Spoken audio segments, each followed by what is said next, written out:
Hello, everybody, and welcome back to Only Stupid Answers. This is the show where we talk about movies, TV shows, comic books, Captain's America, and so much more. I'm your host, DJ Wooldridge. With me is Roxy Stryer. Roxy! DJ. What's the catchphrase of the day? America. Yeah. Fuck no. Fuck no. Fuck no. I wonder if the catchphrase of the day is a good bit. Let me know in the comments whether I should keep up with that bit or whether it was a one-time thing. But to Roxy's point, what are we talking about? We are talking about Captain America, Brave New World. This is the latest Marvel movie, latest Captain America movie, sort of latest Hulk movie. Anyway, we'll get into that. But before we dive into it, let us talk about some of the comments. I like to read comments on the show. We got some from people that listen on Spotify and from some people that watch on YouTube. This first one, this is from our episode last week where Jonathan was on and we were talking about the Fantastic Four trailer. So this one is from Tony Helm. This is on Spotify. Strange says, Jonathan mentioned that Strange acted as if he knew about the Fantastic Four. And Tony points out, Strange says Fantastic Four, didn't you guys chart in the 60s? It was a joke about the Fab Four, aka the Beatles, a cliche MCU joke they like to do about characters having silly names. Yeah, thank you, Tony. Thank you, because I was like, that. I don't remember Strange acknowledging that he knew who the Fantastic Four were. Yes, it was a bad joke. Yes. Ethan Killian. Okay, so I tend to avoid longer comments for talking about them, but I thought Ethan had a lot of good points. Also, I tried to pull from different people. So Handsome Ransom, you always tend to have some pretty good comments, but you got one a few weeks ago, so why you have to go back in the rotation. I feel this unless you write something amazing. No, challenge accepted. They're so if you want to really blow the doors off, but they're good. And a lot of you do like really good comments, but I just don't want to read the same people every week. I want to give other people time to shine. I feel this film is kind of a wild card at the moment. Speaking of Fantastic Four, it does have competition with Superman and Jurassic World, and the previous F4 films have been received negatively. Plus, the MCU, while it's in a better place than it was in 2023. Debatable. Isn't the juggernaut it once was. However, I do think the fresh take of it being in the 60s in a retro universe, having Galactus be the main villain, and then marketing it as Marvel's first family, coming to the MCU and having a good film finally will create a lot of interest. Plus, the F4 have been getting a little bit more popular because of the Marvel rivals, which could create some interest in the film. It will come down to a good word of mouth at the end of the day. I do think that's true. And I didn't think of, so Roxy, I know you're a great gamer, so you probably are familiar with Marvel Rivals, but for people at home who are not Marvel Rivals. But is this like when you taught me about the comic books with the rival, with the special, we did a whole episode during the Panini about these rivals that like went against each other that had never before. No, this is a video game that just came out recently. I want to say it's an arena right, shooter. But is it pulled from that? I'm saying. I don't believe so. I don't believe so. I want to say, and I'm not even that plug. I know it is a recent Marvel video game. I want to say the genre is arena shooter. I want to say it's stuff like. Wow, I'm really getting into the weeds of genre of video games I do not play. But I want to say it's like the Overwatches and stuff like that. You all can, a character shooter. You guys can let me know in the comments if I'm close. But it's been really popular. And I know it's one of those forever, as far as I know, it's one of those forever games. You buy a copy and then they keep updating it forever. And one of the most recent updates, probably because of the movie, is the Fantastic Four were just added. Cool. And so, because this answers a question that I kind of wondered. You pay for that or no? The updates, I don't think so. I think it's one of those things. It's like subscriber based. I don't know how they make their money, but it's something that every company wants to be now. They want it to be like Netflix, where you keep paying them every month for the thing. And I want to say it's something like that. I don't really play. I usually play single player story based games, so this hasn't really. I'm aware of it, but I haven't like played it. But it does tie into what I've been kind of wondering after our conversation with Fantastic Four, because obviously in our circle, Roxy, a lot of people are excited for Fantastic Four. But I wonder if you're not already a Marvel fan or a Fantastic Four fan, is this trailer something that would get you to care about the Fantastic Four? If all you know is, oh, they had those movies before that I didn't like, is this enough to get you amped about characters that have previously, if you're not already Well, you and I discussed that this is a teaser, though, right? Yeah. So is that the purpose of a teaser? Yeah. Or are you just communicating to the audience that's already sold? Like, it's a Right. good question. James Kingman 1227 says, "Gotta side with Roxy here." Speaking of what we were just talking about, I gotta side with Roxy here. I don't know what a teaser trailer is anymore. Yeah. Back in the day, it was just used to be the logo and maybe one shot from the movie, and now it's like we have a trailer and a trailer with spoilers. I got some DMs that were like, "Are you stupid that you don't know what a teaser is?" And I was just like, maybe. Well, no, I mean, to your point, Roxy, I remember back, that reminds me back in the day with the Dark Knight. If you remember the Dark Knight teaser, it was the logo, and we heard Heath Ledger's Joker say a line. We didn't see him. Yes. We just heard him say a line, and that was it. Well, like, remember the first image that we just saw of Superman where it's kind of moving, like he's kind of moving up, and it was that poster? Yeah. To me, that's a teaser. That was a teaser. Yeah. Like a first look, if it's on video, is a teaser. Or what you were talking about. That's a teaser to me. Teaser used to be what we get now in front of trailers, where it's like that 30 seconds of like, here's what's coming in the trailer that you're about to watch. That would be a teaser. That's a teaser. Yeah. But if you are at 2 minutes, use a trailer. Like, I think trailers are having an identity crisis because, and you know what the thing is, fortunately, it's only trailers that are having an identity crisis. It's not every piece of media. It's not everything all the time. This is only specific to trailers. The rest of media, no notes. Everything's fine. I'm really nervous, DJ, about our conversation today because as we're sitting here, I want the people to know that DJ and I have not spoken since we saw Cap. Yeah. So what you just said, like 5 minutes ago, is just ringing in my head where it was like, we're in a better place than we were in 2023. And you were like, we'll see. Yeah. And now I'm like, oh my God, did DJ effing hate this? And I just like can't think about anything else. And that's the teaser. That's the tease. Speaking of and that's teases, a teaser. That's a teaser. And the point is that's a teaser. The point is that's a teaser. Speaking of teasers, my comic, as of this episode, February 18th, my comic is coming to Kickstarter February 18th. So if you're listening to this episode when it goes public, that's tomorrow.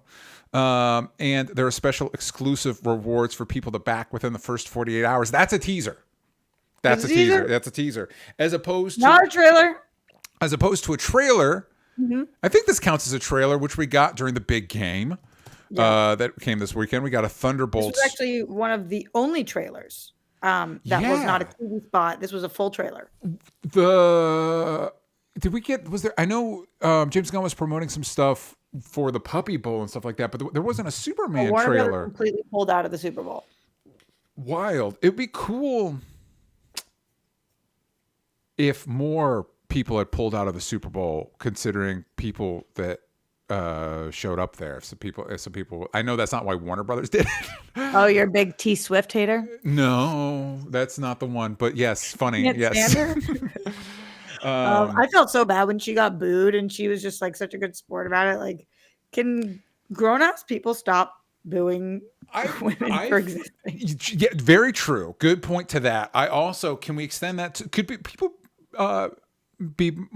be a good sport about that sort of thing, as opposed to like trying to ruin everybody else's lives because like somebody made fun of you on Twitter or something, like it's so weird. If people make fun of you on Twitter and then you're like, I'm going to buy the whole site, maybe don't do that. Maybe take a page from Taylor Swift's book and just be chill. And we've all felt before, like, I'm going to go get payback. Except none of the rest of us actually have the money to pay back. And I think if Taylor Swift, I don't know her, but if her, in her brain, she's like, I'm one of the most successful pop artists to ever live, I'll be fine.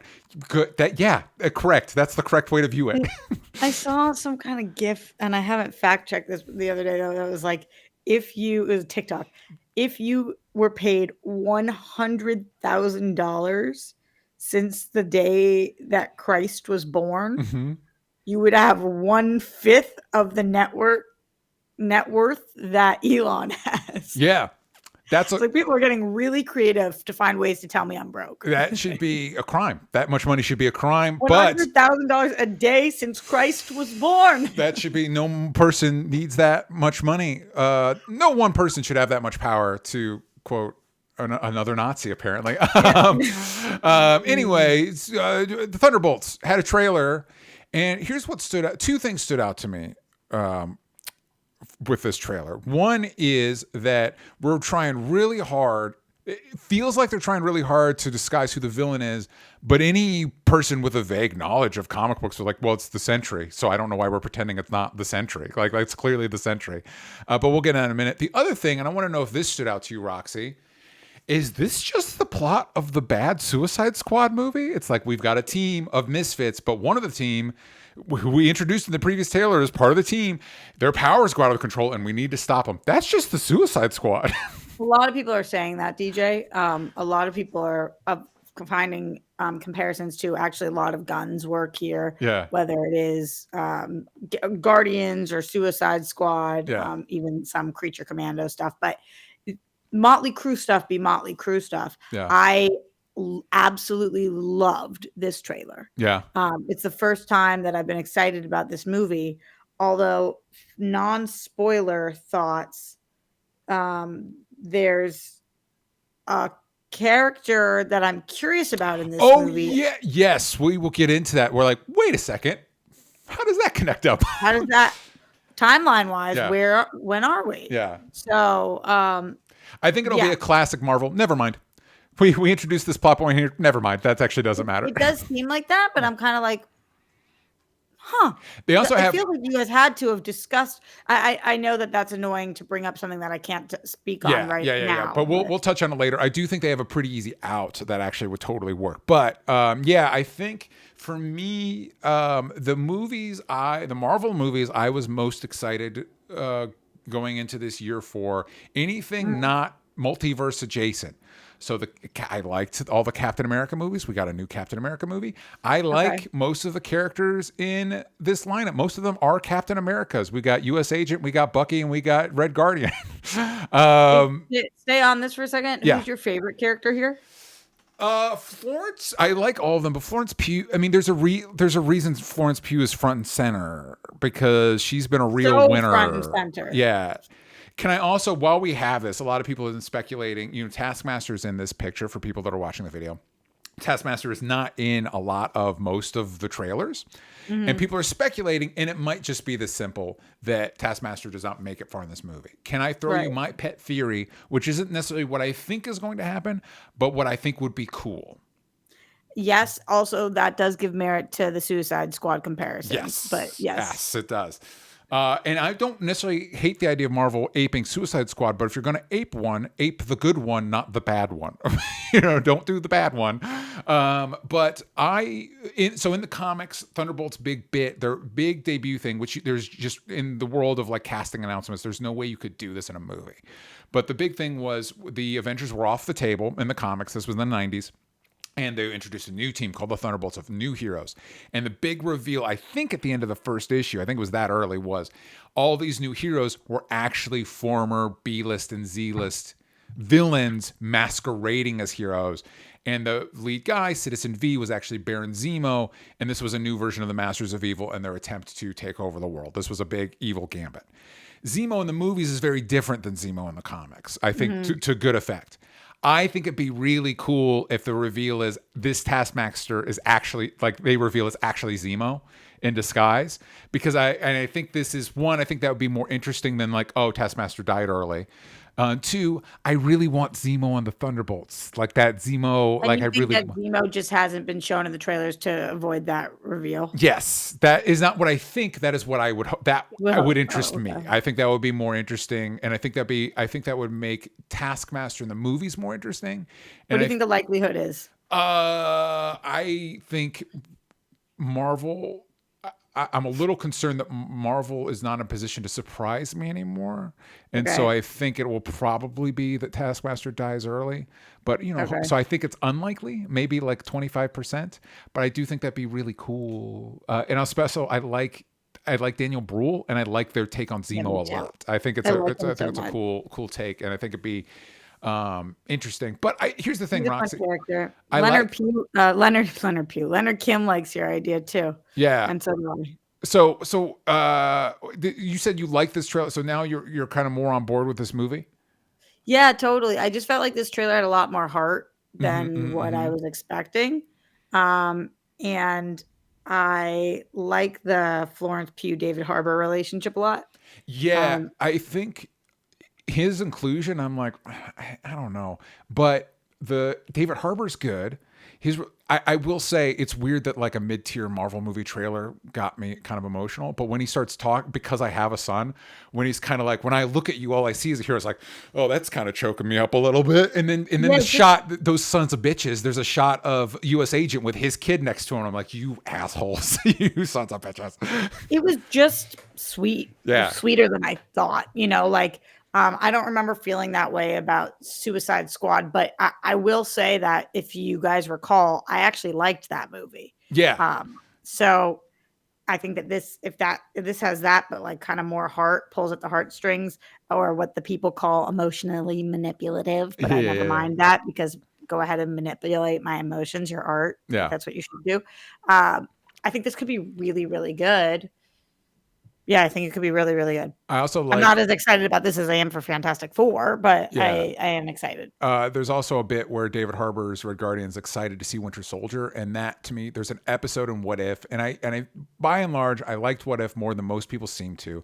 I do think What If was a missed opportunity to tell like bigger stories, but I think one of the best episodes of the final season was Red Guardian inadvertently stops Winter Soldier from killing the Starks. If people remember Civil War, that was the big inciting incident, and they end up on like a buddy road trip movie, and that dynamic, Red Guardian and Winter Soldier, and that dynamic, and he's like a huge fanboy for Winter Soldier, was awesome. And it's like, if we could get a little bit of that energy in this movie, you're gonna go a long way to winning me over. I feel like I know that you're a big fan of What If, but I feel like it's referenced in conversation all the time. People will be like, this one thing they did in What If, or this one moment, or they should take this one thing. Yeah. People seem to really, even if they don't love the entire series, it seems like there's portions that they really want to see kind of transfer over, which is cool. I think they could have. I think the first season was really good, and I think they could have just done bigger stories. Like, what if Deadpool was an Avenger? What if the Defenders fought in Civil War? Like, just really. Yeah, and if they could, why didn't they, I guess? Yeah, and like, for example, there was one that they pitched, apparently, where, because both right now Marvel and the Rocketeer is a comic character, is a pulp comic character that Disney made a movie of back in the 90s that's set in World War II, in that era. I think it's just before World War II. And they pitched a story of like, what if Rocketeer teamed up with Captain America in the 40s, and Marvel nixed it. And I'm like, no, that's what you should be doing. Those are the swings you should be taking. And so, like, even on their big swing animated show where you could literally do anything, the fact that they're like playing it safe, it's like, that's the wrong instinct, in my opinion. But yeah, okay. And just so here's a shot of Sentry for people that don't know, and he is. So I don't know anything about Marvel Comics, as you know. I mean, like, I know what I've seen in the past on screen, but I don't know anything. I never read Marvel Comics growing up. And afterwards, the Real Rejects, because we did a trailer watch along to this during the Super Bowl, they were like, oh, blah, blah, blah, did you hashtag Sentry in the social? Mm-hmm. And I was like, what's that? And they were kind of shocked that I didn't know, because I'm in this world. Yeah. Even though I'm obviously very transparent and honest about my knowledge, what I do know and what I don't know. Yeah. Very rare that somebody names a DC villain that's a big villain and I'm like, oh. Yeah. But this, I was just like, I don't know Sentry. Can you tell me a little bit? Yeah, so if you look at this lineup, again, for people who are watching the video, the person behind U.S. Agent and Florence Pugh, that's Louis Pullman, son of Bill Pullman, I believe. He's related to Bill Pullman. And he plays Bob, who we saw in the other trailer is Bob. Bob Reynolds in the comics is one of a few Marvel Superman analogs. His backstory is very complicated. Essentially, what they tried to do was pretend that he always existed and Stan Lee created him, and like he was a lost hero. But all that was fictitious. But the reason in continuity why he's a lost hero is he's a Superman power level. I believe he's even solar based, but clearly his powers are light based. The flip side is his worst enemy, the Void, which is a kind of like an eldritch being, eternal darkness entity, is also Have we seen him in any live action? No. Sentry, we've not seen Sentry, we've not seen the Void. His arch nemesis, the Void, is also him. And the more power, I believe the trick is the more powerful Sentry gets, the more powerful the Void gets. And so they kind of like erased his memory and erased him from existence, because if he never knows he's the Sentry, the Void can't act up. And so we see in the trailer this sucking darkness, that's the Void, and we also see we see a flying caped figure, and we also see a guy that catches Winter Soldier's fist and like rips off his arm. That's the Sentry, which is all fine. You keep saying the Sentry, so it's not just Sentry. I could be either. I think it is officially the Sentry. The Sentry, but you could just go Sentry. I think is also acceptable. I just wanted to sound cool, so like it wouldn't sound cool if I was like the Iron Man. Yeah. I don't want to say it wrong, DJ. I don't want you to set me up for failure here. Yeah, I think you're good either way, the Sentry or Sentry, and I think Sentry could be interesting. My only concern is we've seen, if the trailers are to be believed, previous trailer we saw Bob as part of the team. This trailer we see, it seems to be Sentry is the main antagonist, which, if you recall from the bad Suicide Squad, is Enchantress's arc, and it's like that's just, it's a little bit concerning. So, are you telling me Sentry's gonna dance? One hopes. One hopes. One hopes. One can dream. So I like these characters, and I'm hopeful for this movie, and I'm hopeful. I will say, and this is going to be my segue into our main topic. I'm a little less hopeful after this week, but I'm so bummed because I kind of thought you were going to be in my camp. We'll see. Listen, we'll see. But before we do that, I do want to take a little bit more time to tell you guys about my comic, dangerboycomic.com. It launches the 18th. So if you're watching this when it goes up, that'll be tomorrow. And that matters. You're going to want to go over to my pre-launch page. You want to sign up for the pre-launch page so you know right when it goes live, because for the first 48 hours, anybody that backs a physical tier will get a special exclusive print illustrated by our artist Sean Peacock, and it will be signed by him. And those will only be available, if you're watching the video, it's on the screen right now. Those prints will only be available for the first 48 hours. And Danger Boy is kind of my, I've been writing comics for a while, but this is my first attempt at a superhero comic. And it's my attempt to kind of, we've got a lot of great superheroes and superhero comics, Batman, Spider-Man, Superman, all of those. We've got a lot of great deconstructions of superheroes with Watchmen and The Boys and stuff like that. For me, this is kind of what's the next step. If you're coming out of, as we look at, if superheroes are the American myth and we're dealing with kind of a crisis in America, and those deconstructions deal with that. How do you move forward with that? What does heroism mean in a time like this? And I'm trying to tell that story in kind of a cool cyberpunk setting. It's high flying. It's fast paced. Here's some, for people watching the video, here's some art by Sean, who's just doing killer work. He just sent me new pages last night that I'm not going to show here because, spoilers or whatever. But how are they? Gorgeous, Roxy. They kick ass. They're so cool. The art looks unbelievable, DJ. It looks so good. And not to toot my own horn, but I do think it's some of the best writing I've ever done. But that part I don't know about yet. Yeah, but all I can show you is this killer art. Sean is amazing. I think here's what I've been telling people. If you love superheroes, if you hate superheroes, if you're just ready for something new, this is what we're attempting to do there. So I'm a big fan of the genre, but I do think there's room to push it forward, to think about what superheroes could be in the 21st century. And this is that. So if you're interested in all that, go to dangerboycomic.com, sign up for our pre-launch page, or if you're listening to this on the 18th or after, it is live. So please go back it. Independent comics could not exist without you. I do think we're in an era with, AI, with, billionaires buying up all our social media platforms. I do think there's a big attempt to kind of dictate how people communicate with each other, even artistically. And so I think independent, not to overblow it, but I do think independent art is more important than ever. And so if you want something that's not, has to answer to some sort of like shareholders or big business or any of that stuff, Danger Boy is the comic for you. And check it out, please and thank you. I really appreciate it. And if you're a patron, you guys get exclusive stuff. I've done announcements for that on the Patreon. You guys get special stuff because you're already back in the show. I want to give you something, a little extra goodness. So it's getting so close, DJ. I'm so excited for you. Thank you. I'm nervous. I hope it does really well because I'm really, really proud of it. I think it's really, really cool.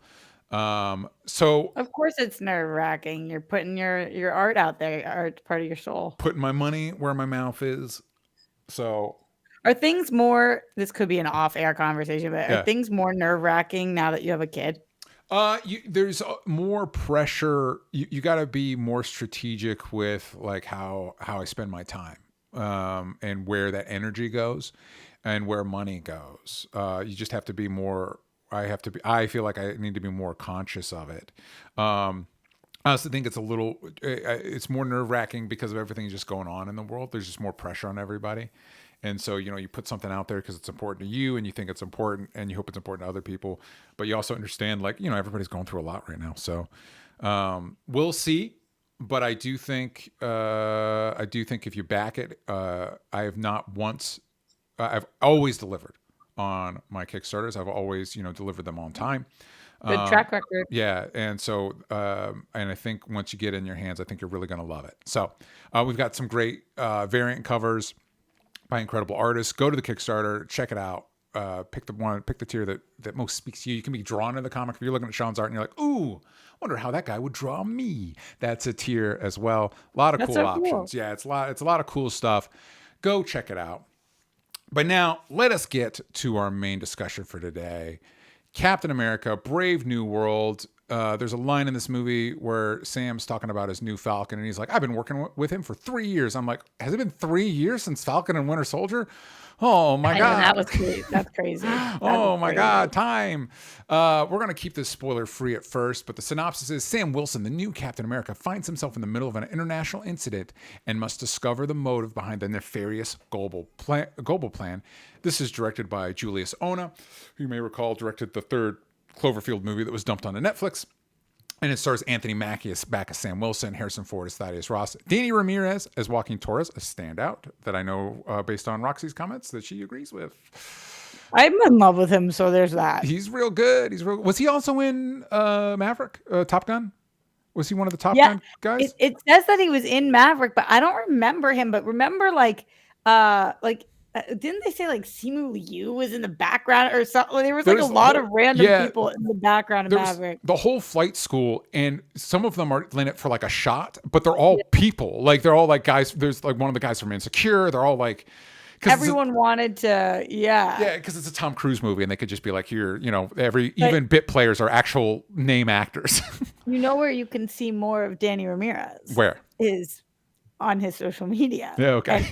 And I feel as if they really screwed the audience by having no shirtless scene of Danny. Missed opportunity. I mean, maybe when he's in the hospital. DJ. As of this recording on Rotten Tomatoes, it has a 52%. Roxy, how did you feel about this movie? Spoiler free.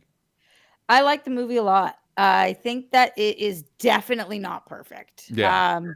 It's not like I walked out of this movie and was like, wow, that was unbelievably perfect. I just really enjoyed my time watching it because it does hit on a lot of themes that I'm interested in. Yeah. I think that there's a reason, DJ, you and I think our favorites are aligned with the TV show Falcon and the Winter Soldier that we both really liked. Yep. And in this movie, we're bringing over Isaiah, which people know. I won't talk about exactly in what capacity because this is still spoiler free. But I like movies that attempt to hold governments responsible, show the aftermath of what happens when you don't treat people well. Talk about having to work with people that you don't necessarily agree with on everything or anything. And so I think that this movie was set up for success for me because while I've seen a lot of critics be like, the third act is the strongest because that's where a lot of the action goes. I actually much preferred the first two acts, which was a lot of the story and topics that I'm intrigued by. I think Anthony Mackie's so good. I love when he's on screen. Yeah. And we know how I feel about Danny. Yeah. But also unrelated to just me thirsting because I just think he's so cute. I think he's immensely talented, like so charismatic, just awesome. And it took me a minute. I would say the third, even more than Harrison Ford, the third character that kind of like has the most screen time is Shira Haas, who I at first was kind of like, what's happening here? Yeah. And then I actually ended up really liking the character. Yeah. Which I was excited about because I was at first very thrown off by like what's happening Yeah. and who and what and what. Well, But in reshoots they was, retooled that character a lot, so that might have to play into that a little bit.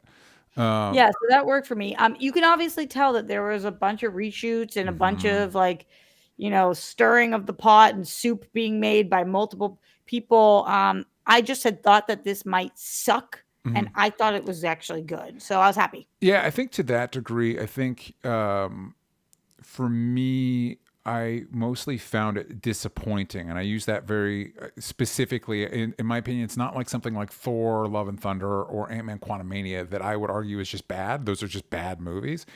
I think this one, there's enough that works about it that the fact that I don't think it works overall is a disappointment. And I'd like to start on things I liked. And you pointed out Anthony Mackie, I think is actually, I've always liked Anthony Mackie as Sam Wilson. I always think back to his introduction in Winter Soldier. He has this one line right when he's connected up with Natasha and Steve. And he's like, I made breakfast if you all do that sort of thing. And it immediately positions that the character as like, one of my favorite Ghostbusters, Zettermore, who's just a guy. Like you all are part of it, and I'm just kind of, for the Zettermore example, this is just a job that I'm doing. You know what I mean? And I've always liked that positioning of Sam as for the guy that flies. He's the more grounded character. Like he doesn't have the powers, he doesn't have the train. He's just a dude. And I think he really shines here. I think like there's one line in a scene that I don't think is very good, but he gets in a fight with a character who's like specifically like, I came after you when you didn't have your armor and because you don't have the powers. And he's like, yeah, that just makes me more mean. And I'm like, that immediately positions him in contrast to Steve. Like, you know what I mean? Like this is a different guy who has and similar, that was pretty early on too, actually. yeah, and has similar principles, but he has to consider the world differently. So that's what I mean about disappointment is I said this, I did a post on Blue Sky, which if you're wondering, that's where you can find me. That's where the disappointment comes in. It's like, I actually think Anthony Mackie's really good in this role and deserves a really good vehicle. And it's a bummer this isn't that. Like it isn't like this isn't his Winter Soldier or his Civil War or his, you know what I mean? It's just a cat movie. I also really liked Danny Ramirez. I thought their dynamic was really good. Obviously he was in Maverick, but this is my first time really pinging him. He was in Falcon and Winter Soldier, but he was just kind of there. Their dynamic's really great. I could see this guy being a star. Like I really like that. I feel like I'd be remiss. Carl Lumley carrying the movie on his back, man. Like especially the emotional heavy lifting. Oh my God! I keep forgetting to mention that he's absolutely. I mean, I know I spoke about the character, but he's absolutely gives the best performance in the movie. Just to the degree that like it's like give me a young. Granted, it wouldn't be him, but give me a young Isaiah movie. Like I kind of need it because. Yeah. God, it's so like the suit, not to get into spoilers, but just the bit with the suit. And he's like, don't mess up my suit. It's like, oh my God, I'm not enjoying this movie. And yet you're still going to make me cry. Get out of here. What's happening? I care so much about him. Yeah. Like you care so much about him. Yeah. And when you feel like he's been wronged in the past or present or whatever, it's like, no, unacceptable. Yeah. And he doesn't have that much screen time. But he just like, wow. Just such a powerhouse. And I liked what they did with all the MCU lore stuff. Like I like the one thing I do like about the era we're in is the stuff like where the whole political premise is based around the celestial island that came in the Eternals. Just the villains are pulled from Incredible Hulk and that stuff like that. I don't know that they utilized it as well as they could have, but I like the instinct. Did you tell me about your theater, DJ, when you went to the movie? So this is opening night, seeing the movie with supposedly the biggest fans, right? Yeah. What was the reception? Well, it was midday and it wasn't that full of a theater. Really? Yeah. It was, so there was one moment where they got, but I won't spoil it here. It's when a certain character shows up. Roxy knows who I'm talking about. And I would say muted. but again, it wasn't very full. I don't know. I specifically try to avoid opening night because it's, I guess, post pandemic, it's so crowded. I try to go at matinee screenings. But yeah, it was pretty muted overall. I think, and Roxy touched on this, I think the biggest detractor of this movie that I can get in spoiler free, and then we'll answer some Discord questions, is it either felt cobbled together, or both these things, cobbled together, or like it was disinterested in the story it was telling. It didn't feel like it just didn't cohere into something that I cared about in any way. Like, even though the instincts are right. So I think I can say this spoiler free. We've got a Captain America that can fly now. Let's have a big flying action scene. Our big plot, MacGuffin thing is this giant celestial island. Let's have a big aerial battle around the celestial island. Instinctually, that's really on paper, that's a really good idea. Nothing really, they don't use the island. They're not like flying in between the fingers or whatever. It's just kind of in the background. And it's just not as compelling as I feel like it could have been. That scene really worked for me. I liked it a lot. Yeah. I liked that a lot. Because I thought that was such a cool location and like also spoiler free, it's not super black and white, like good versus bad, which these do all the time. Like our enemies are every other country and they're all bad. And this was like, or we're bad, maybe not. So we'll get into that. Let's get into spoilers. Are you good to get into spoilers? One more spoiler free thought, because Please. a lot of people ask about this. Obviously, it's a Marvel movie. I thought that this post-credit scene was like the most lackluster post-credit scene I've ever seen. Yeah, I think that's fair. And I want to say that because leading into the post-credits, they do something that made me believe we were about to get a bunch of cameos in the post-credits, which you don't. No. And I'm just going to say that straight up so people are not theorizing like I was in that 10 minutes of credits, like, ooh, are we going to see? Yeah, are we going to see? Yeah. Are we going to see? And then I was like, oh. None of that. Oh, that's not what we were doing. So. Yeah, none of that. And now that you say that, it's like, oh, you could have done a really good lead into another movie. But there's not a mid-credit scene. It's a post-credit, end of the credits, and Roxy's right. It's a real like, oh, this is it? Okay. It didn't make me angry. It wasn't like a crazy, but it just was kind of more of the movie. Yeah. So let's go to some Discord questions. Austin A., do you think it would have worked better as season 2? And let's de facto say that going into these Discord questions, we are going into spoilers. We are now passing the spoiler point of no return. So Roxy, feel free to answer these questions with spoilers. Austin A. asks, do you think this would have worked better as season 2 of a Sam Wilson show? I overall liked it, BB+, but I think it could have benefited more with more time to allow character moments. Anthony Mackie is at his best when he's joking around with Isaiah and Joaquin. So would you have liked this better for season 2 of Falcon and Winter Soldier? It's a good question. I do think it would have given them more time and space and room to explore, but I also think that our Captain America deserves his own movie. Yeah. And I do think it's optically strange to have Anthony Mackie be Captain America, and now all of a sudden he only can appear on television. And also legitimately strange because I like him as Captain America. So any of my qualms with the movie aren't me wishing this was a show. It's me wishing they did a better job with certain things in the movie. But I think a 2-hour movie should have plenty of time to tell the story that they wanted to tell. Yeah, I agree with that. I actually think the opposite thing. I think Falcon and Winter Soldier should have been a movie. I think that should have been our first Anthony Mackie Cap movie. And this should have been the sequel to that. And I'll go further. We're now in full spoilers. Let me see if there's a question that deals with this. Something. Okay, good. Something we've been talking around. But we haven't specifically said. Sebastian Stan, there it is. Sebastian Stan as Winter Soldier, aka Bucky Barnes, does make a cameo, and that scene with him and Sam is so good. It's one of the best scenes in the movie that it's like, shit, man. I think Roxy's worked on the show long enough that she probably knows I'm not a big fan of like when there's multiple Flashes or there's multiple Spider-Men or there's multiple, like, pick your guy. That's your guy. You know what I mean? But watching this, I'm like, you know what? Maybe it would have been cool if there were 2 Caps. Maybe if there was a Bucky, because this whole buddy dynamic these two have works. Like, it really works. They got good chemistry. And they've been working together for so many years. Like, it's kind of like no crap. They have good chemistry, but I loved this scene also.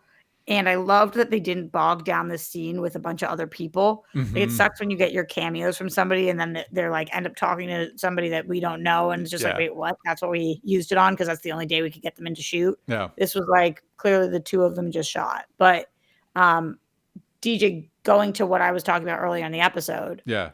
So what does this mean for Thunderbolt? Yeah, because he's running for Congress, potential congressman. Right. I think their easy out for this is he didn't win the election. If in Thunderbolts are like, oh, he lost the election. I guess. Yeah, because clearly that does not appear to factor at all in the Thunderbolts. Yeah. Okay. Yeah, and now he's just a black ops guy. But yeah, granted, I should give the caveat that of the Caps in the comics, Steve, Sam, Bucky's my favorite Captain America, and so maybe that's part of my, like, let's give me a little taste of Bucky Cap. But it's like, their dynamic's really good, and as much as I like Sam and Joaquin, maybe two Caps at once is a movie. Captain's America, maybe that's a movie, man. I didn't feel that way, but I hear you. Yeah. I don't have the attachment to Bucky as Cap, yeah. So I was just happy to see him, because also it feels like Marvel and the Avengers. Immediately, we know the Avengers are not here. The Avengers have been assembled, all of that. And it felt like this movie wasn't getting the same support that other Avenger movies have gotten. Yeah. You know? So, I agree. And I mean, behind the scenes and on screen. So when he showed up, I felt really good for Anthony Mackie. Yeah. Where I was like, see, you deserve the support of Marvel, aka the Avengers. Like, it felt like they were giving a shit there. And again, this is coming from somebody who did like the movie, but did kind of feel like this was on an island. Well, while we're on this tangent of cameos, do you think, so Thunderbolt Ross's big arc is that he wants to reconnect with his daughter, who was Liv Tyler in Incredible Hulk. Do you think Liv Tyler was actually on set that day? Did it look weird to you when she shows up? Like, wait, it's like, this is CG. Is this CG? Is she really there? She did come to the premiere, which was great. Yeah. The only real CG issue I had, because I will say some of this movie doesn't look amazing. Yeah. Some of it does, especially in the earlier parts. But the cherry blossom scene. Mm-hmm. Which, the final fight or the? Okay, yeah. I thought looked like egregiously bad. I thought that the plane that's flying low, that just looks like one big blur that somebody fuzzed into a screen. I thought that just even the cherry blossoms themselves, like the way everything looked in that scene as we're like looking over the strip, I was like, man, this third act is really, I for somebody who got to this point and was really liking this movie, I was like, no. Yeah, I'll save this point till after this question from Jake Hefner. If you were still with us while we're talking about the Hulk, if you were still with us, how do you think William Hurt's take on Red Hulk would have compared to Harrison Ford's? And follow up, what were your thoughts on Tim Blake Nelson finally coming back as the leader? Do you think we'll see more of him? Let's put a pin in that one. I do think if William Hurt was still around to play Thunderbolt Ross, I don't think he would have gotten as much. I think he would have just been the villain, as opposed to Harrison Ford, which I do think this leads into one of my criticisms of the movie, that it feels a little cowardly. In the fact that like one of our main antagonists is the president, but they're like, well, and the guy who is the president has been an antagonist to an Avenger and the Avengers for every appearance up until this point. But now he's president. It's like, well, maybe because he's president, we should give this guy a chance, and he's trying to redeem himself. I'm like, don't do that. Don't commit to it. Especially part of this movie feels quaint. And that's not entirely its fault. Our political landscape has changed so much in like 3 weeks that there's no way you could really anticipate that in a movie whose gestational period is this long. But part of it is one of those like, no, Thunderbolt Ross has been a bad guy. Keep him being a bad guy. And I think that would have been easier if it wasn't Harrison fucking Ford. Yeah, that's an interesting point because I actually think Harrison Ford did a great job. I always think Harrison Ford does a great job. He's Indiana Jones. He's Han Solo. He's Harrison fucking Ford. I can't think of a time, and I'm sure there is, so you tell me, DJ, if you can think of it, where Harrison Ford has been like a straight villain. I can't think of one either.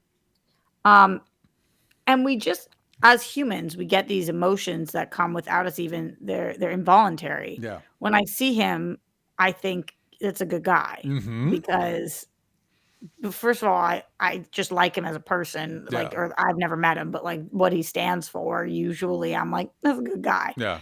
Then most recently, it's not like he's been off our screens for a while. The last 3 things I've seen him in are Shrinking, good guy, 1923, good guy, and Indiana Jones, which didn't like the movie, but good guy. Yeah.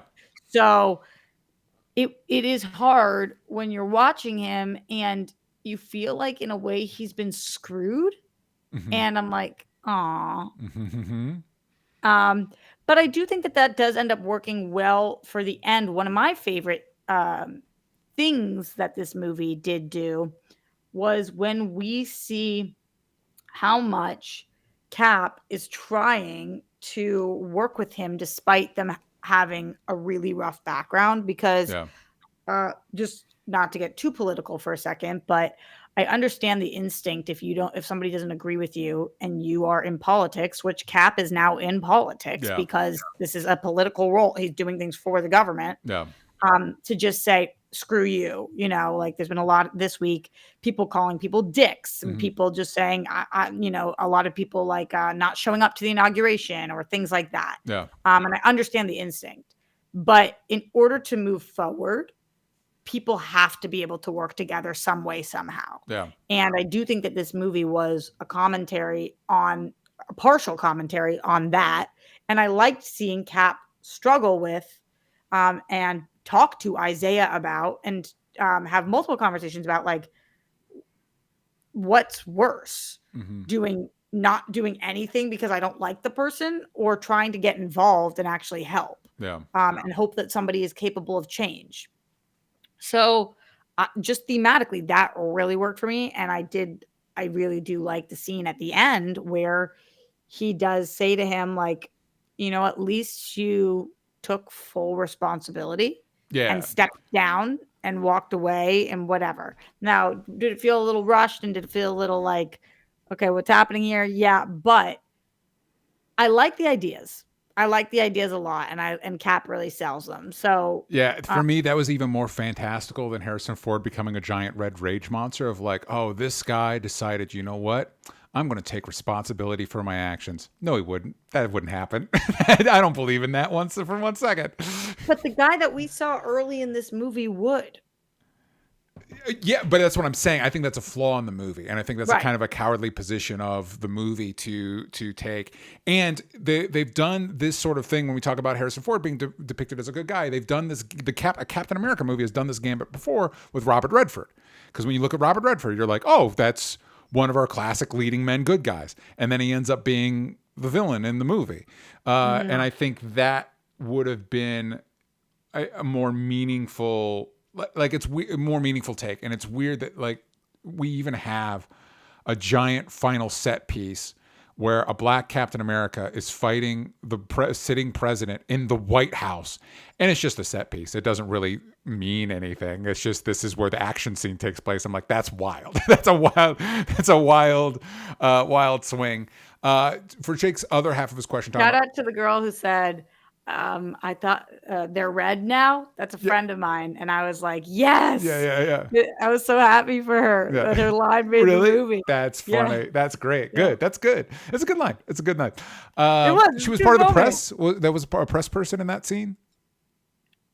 Yeah. Exactly. Watching Ava Hill. She it's like a great line to have in a movie because I think it made some of the trailer cuts, whatever it was. Yeah.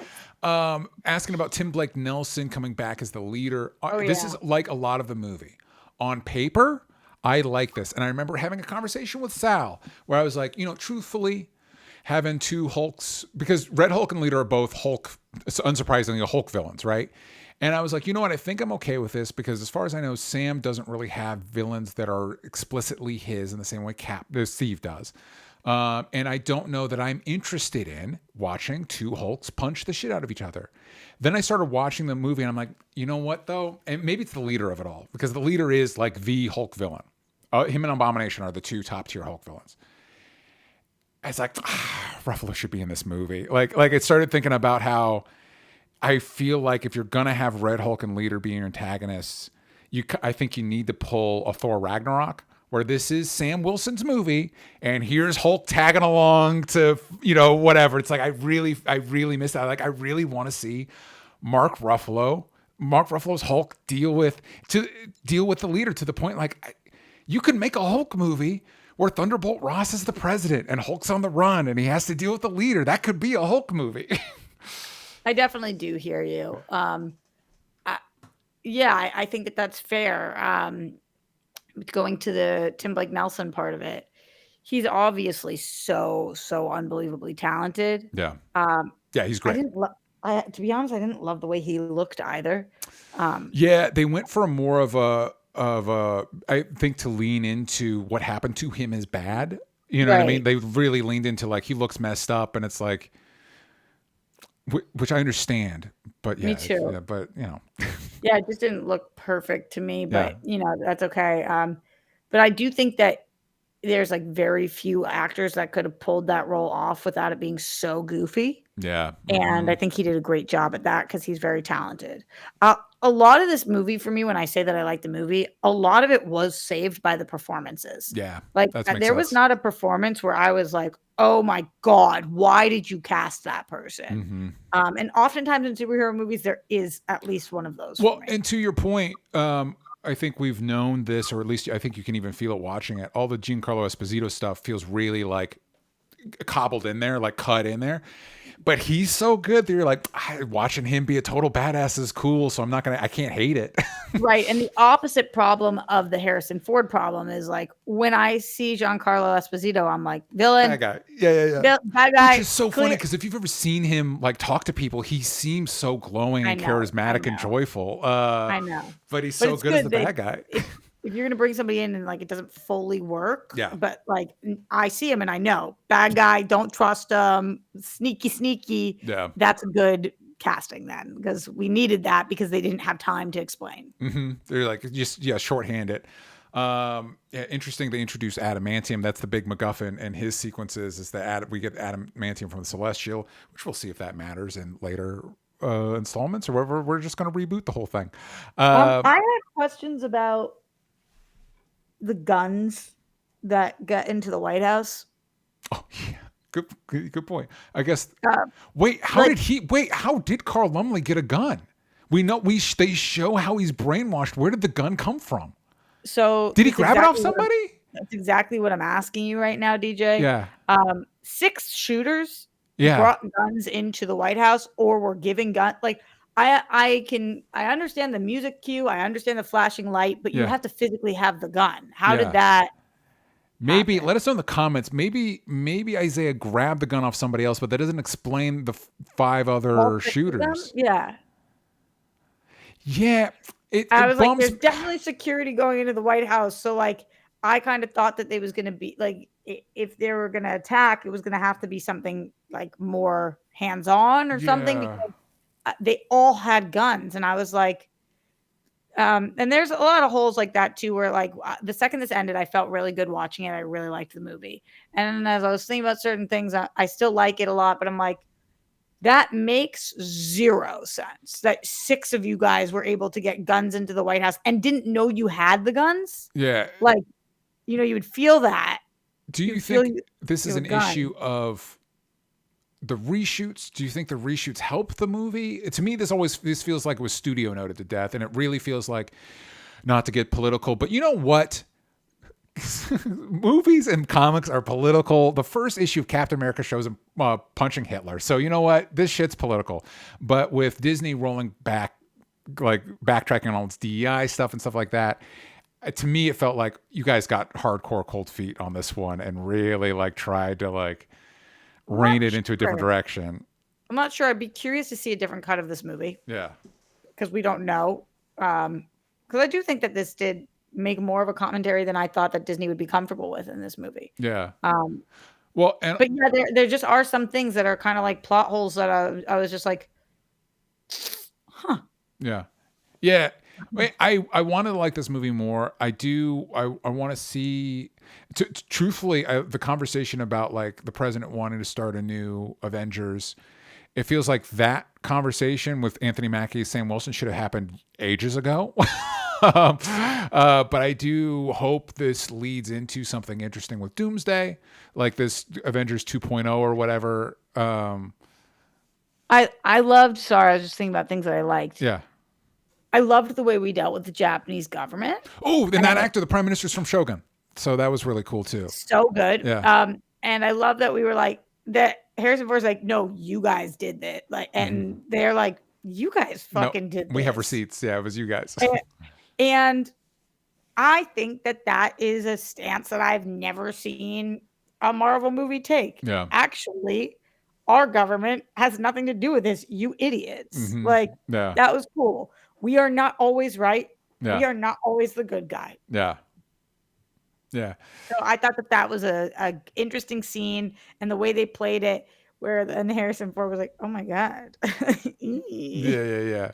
And I just feel like a William Hurt version of this, it would have been intentional. It's not like he didn't know. It's like, no, I did hire the Serpent Society to do this. Totally. Yeah, and maybe that would have been a stronger choice, but at least this wasn't another like, we are great, our government's perfect, your guys' government is wrong, always. That's a really good point, and it's something that I feel like if we did more of these Sam Wilson ones, we could lean into more, because my one issue, I do think the Steve Rogers Cap trilogy are the best Marvel movies, probably. Or at least they're up there. My one issue with them is the arc is... Steve Rogers does not have an arc. The arc is everybody else learns that Steve Rogers is right. And so it's like with Sam, like there's a little bit more wiggle room in that. And I really, and again, to me, it's really on Anthony Mackie's shoulders. I think he really carried this movie well. And I really like the bit, like moments like where he's facing down Red Hulk. It's like, God damn it, I should have taken that serum. It's like, yeah, man, I feel you, dude. I'm glad you did, but I feel it in that moment. I like how they address that. And then like, Bucky tells him, but that doesn't make it, you're you. Mm-hmm. And I like the joke at the end where he's like, Bucky fucking wrong. Yeah, exactly. He was wrong. I'm going to lose that bet. Yeah, it's not all bad. I think Anthony Mackie deserved a stronger vehicle. I think Sam Wilson's version of Cap deserves a stronger vehicle. And I would like to say I think he'll get that chance, but I kind of don't think he will. I kind of don't think I feel more confident we can have Hector back on the show to have another 2-hour conversation about this, but I think we're hardcore heading towards a reset post Secret Wars. And they'll be like, don't worry, we're going to bring all your favorite white Avengers back. Don't worry. Okay. Yeah. So anyway, those are our thoughts on Captain America Brave New World. Roxy, where can the kids find what you're working on? Everywhere at Roxy Stryer. You can find me at DJ Talks Trash on Blue Sky, baby. Go over there. Please go to dangerboycomic.com. It'll either be dropping tomorrow. It's dropping the 18th. So if this is before the 18th, let's sign up to our pre-launch page. If it's after the 18th or after, please back the campaign. Not going to be able to do it without your support. It's Kickstarter, so it's all or nothing. And if you're backing within the first 48 hours, you can get this incredible print illustrated by Sean Peacock and signed by him. And you'll only be able to get that in the first 48 hours. So it'll be free to everybody who picks up a physical tier. And if you want to follow the show, you can do that at Only Stupid Answers. But now I feel like I'm promoting X. But on Twitter/X. You got the vowels from stupid for weeks, DJ. You haven't had me do that. Must be subconscious. I'll get it on Blue Sky. I need to get it on Blue Sky. It's just, it's a matter of chugging on a lot. But anyway, thanks for everybody that joined us. We'll see you next week.